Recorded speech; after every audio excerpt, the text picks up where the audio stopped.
So my name is Paintner, and I live in Seattle. I was raised in New York City, and I fell in love with Seattle, so we moved up there to the mountains and the forest.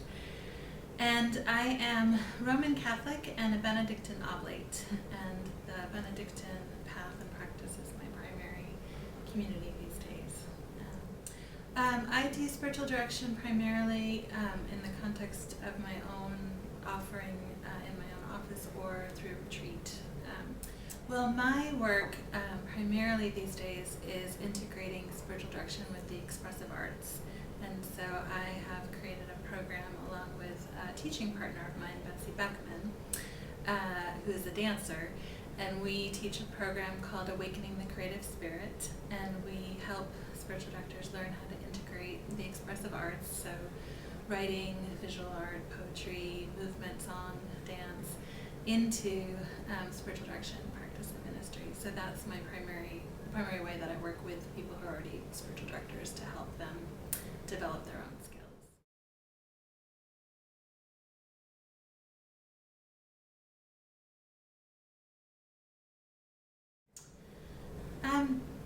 One of the ways I describe it is the spiritual director is someone who is present, fully present to your sacred story, and the ways in which text and symbol help to open up that story, and the way that God is calling to you through the images and the words that come up through your story.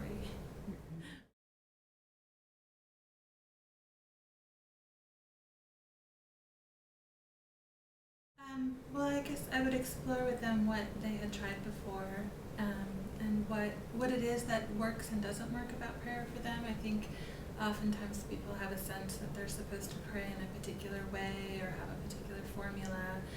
And so one of the gifts of spiritual direction, of course, is that the spiritual director can help explore with the person different ways of praying. It might be with art, it might be, I often tell people that one of my primary prayer practices is going for a walk and doing that with complete presence and listening for what the questions are that are being asked of me out in the world. And often people are surprised and delighted that could be prayer. And so I think, that's one of the gifts of spiritual direction, is being able to break open possibilities for people and have this one person who's skilled and gifted and knows a variety of prayer styles help you to understand where you're being called. I think that we're called to particular kinds of prayer, and different seasons in our life call for different prayers. So something that's been working for years and years may suddenly feel really empty and dry, and that's okay, and that's just an invitation to listen for where the new way of connecting with God might be.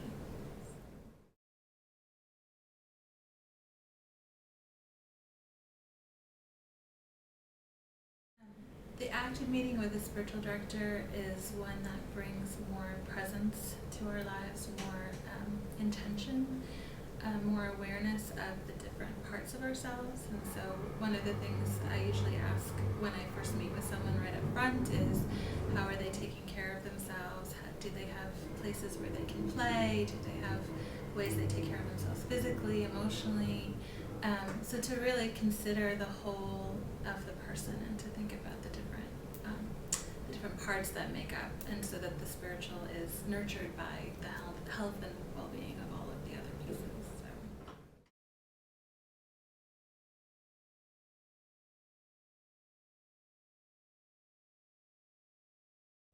I would say that first of all, Carl Jung believed that we actually come to know things first through image, that only later are we able to articulate verbally.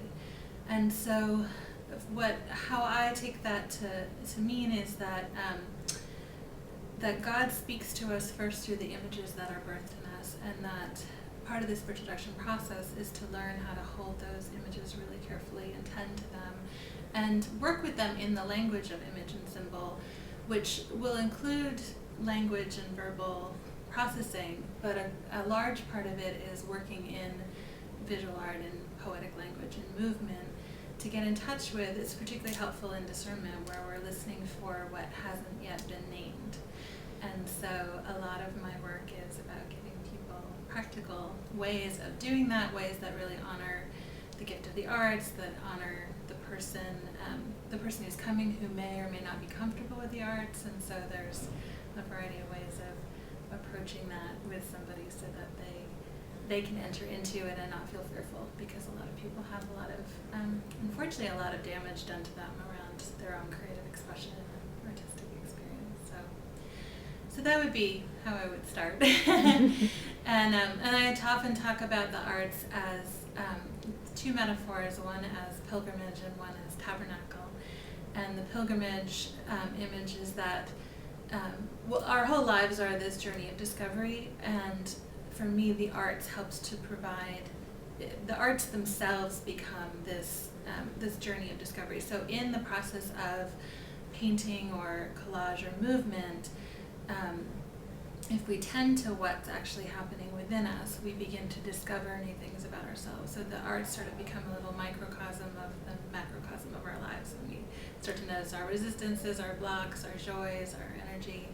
And so that's one way to focus on it. And then the complement to that is this image of tabernacle, of the arts as creating a safe, sacred space, a space to hold the person.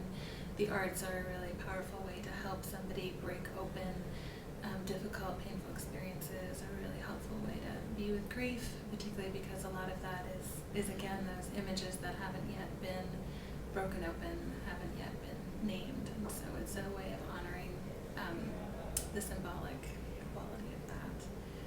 And so, art helps hold that paradox for me.